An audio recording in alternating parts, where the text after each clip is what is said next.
Let me ask you, does a machine like yourself ever experience fear?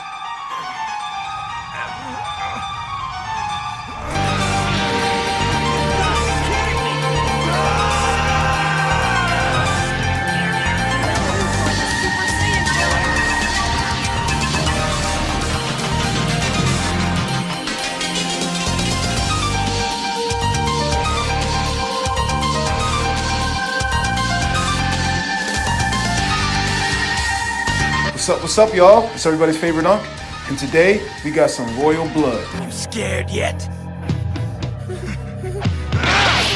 That's right, we got the Prince of all Saiyans. We are taking a look at the Demoniacal Fit, Bitter Awakening. Or if you just want to call a spade, knockoff SH Figure Arts Super Saiyan Vegeta. But for all intents and purposes, I don't like to put Demoniacal Fit's products in the same category as knockoffs. I like to call them alternatives, third party, whatever you want to call it. We're taking a look at the Demoniacal Fit, Bitter Awakening. I've been really excited to get this figure in my hands, guys. And just an FYI, there is a pre-order up for the SH Figure Arts version of this figure on Amazon. I believe it's on wherever else you order your import figures from as well. But I couldn't wait. I went ahead and picked this guy up. My little brother does have the SH Figure Arts one on pre-order. But I do not have a Super Saiyan Vegeta, that is an SH Figure Arts version, at least in my collection. So I decided to go ahead and pull the trigger on this one. Was it worth it? Let's find out. Now before we hop into it, you know I always like to make it a little bit more interactive for everybody watching at home. So I got a question for everybody that's checking out this video today. What is your favorite version of Vegeta? For me, it is easily going to be Majin Vegeta. Just that moment when he sacrifices himself for his son and all of his friends to try to defeat Majin Buu. When he knows he fucked up by, turning to the dark side, so to speak. That moment was just beautiful. And then a close second will probably have to be, of course, first appearance Vegeta, Saiyan Saga, with the tail and the Saiyan armor and all that. But leave that in the comments below what your favorite version of Vegeta is. But anyway, let's get into this guy. This guy looks like he's going to be that Android Saga, Cell Saga, whatever you want to call it, early version of Vegeta when he first turned Super Saiyan against Android 19. And man, that was just a great time to be a Dragon Ball fan, in my opinion. Dragon Ball Z fan, whatever you want to call it. Now looking at the MSRP on this guy, I got mine for $45 from 5K Toys. That's $45 with that $5 shipping. It got here rather quickly. Ordered it on a Friday, got here on a Tuesday, and that's, with the weekend in between. So I got mine from 5K Toys. I believe Ami has them up as well, and Toy Arena, places like that. But yeah, 45 bucks. I wouldn't spend any more than 45 to 50 bucks on this guy. He's definitely well worth the price. Spoiler alert. But let's go ahead and look at the box and then break this guy free and take a closer look. All right, now taking a look at the box, it is your typical Demoniacal Fit boxing. On the front, you've got that window packaging with a render of the figure on the right, and I really like the way the Demoniacal Fit does their boxing. It looks really cool. I like it a lot better than Figure Arts, honestly. It says Bitter Awakening, got your logo on there. On the back, you've got a picture of the figure in multiple poses with his aura effect around him. Has all that random crap that we don't really care about, so we're gonna break this guy open. On the right side of the box, you've got another picture of Vegeta that's stylized, looking real nice, or excuse me, Bitter Awakening. And then on the other side, you have the words Bitter Awakening, of course, and the bottom you have it as well. Let's crack this bad boy open and take a closer look. You feel me? All right, now fresh out of the box, man, I gotta let you guys know, this guy is looking solid.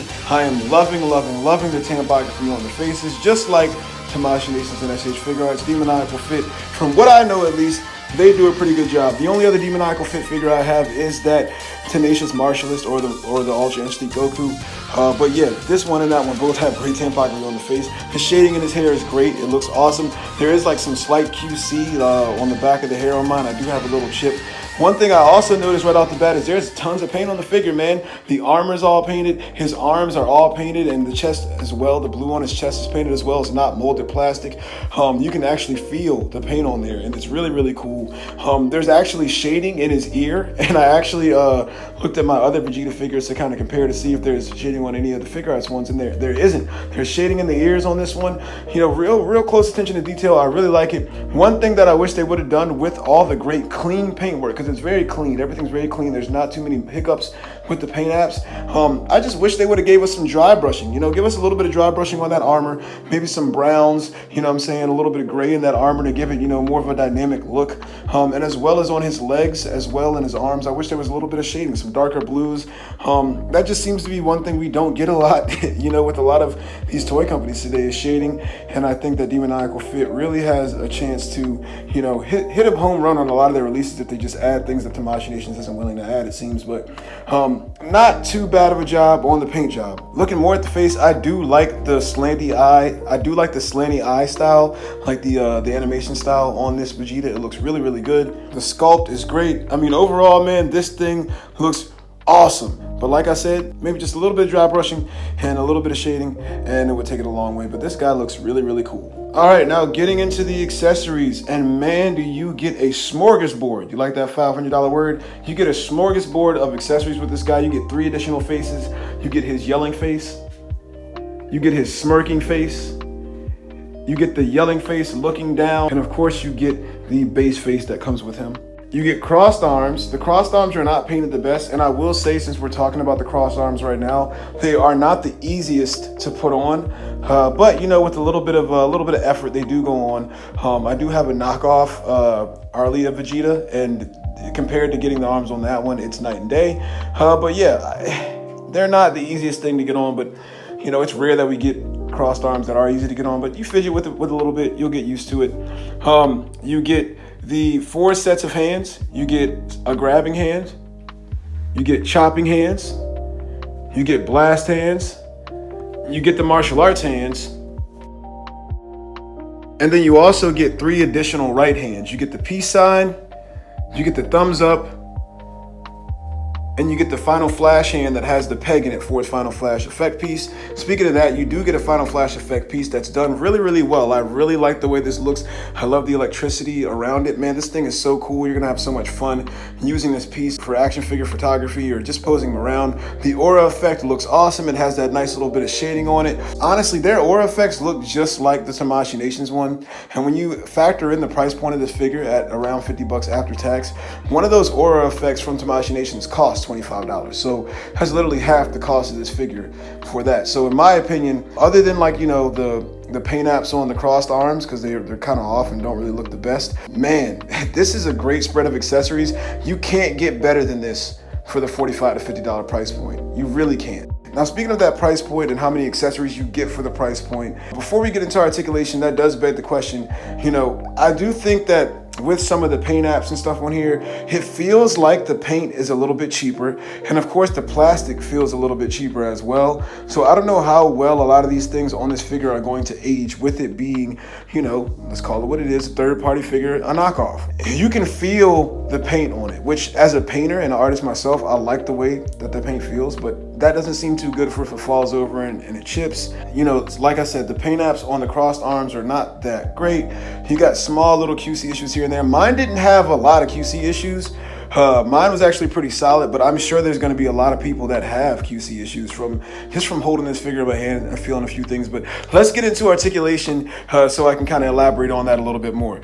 Now, like I told you guys, we don't take a look at every single point of articulation because I am not a scientist. I do not design action figures, but I will put him in some poses and show you what he can do. And man, I'll tell you, the articulation is just in line with most import figures or SH figure art stuff. It's pretty standard. As far as highlights, you get a great ab crunch. The ab crunch has lots and lots of range. It goes all around, side to side, front and back, but you do get some gapping in the front when you lean him back. Now, that's not that big of a deal to me because 9 times out of 10, I'm not going to have this guy pose like that. But like I said, if you do action figure photography, that might be something that really comes into play for you. But as far as that gapping when you lean him back, that doesn't bother me because when you lean him forward, there's no gapping at all. So that's great. The butterfly joints are pretty standard. I will say the right one works a little bit better than the left one on mine, and that did help me get those crossed arms in a little bit easier. The high kick works really awesome, but kind of like the butterfly legs, is really weird. It only works really good on one leg. On the left leg, it seems to kick up a lot better than on the right leg, and you do have to use that thigh swivel to get his leg up a little bit higher. The thigh swivel works good enough, but I feel like once you kind of break those thigh swivels loose and kind of move them around, because they are a little stiff, the joints are a little stiff, which is not bad, but once you start to move them around a little bit, they do start to loosen up. And like I said, that's something that kind of concerns me as this figure ages, is will it get loose? Because it's not too loosey-goosey, but the more I posed them around, I could tell that some of those joints were loosening up, and it was kind of like, I had the same problem with the Tenacious Martialist, even though I don't pose him around a lot.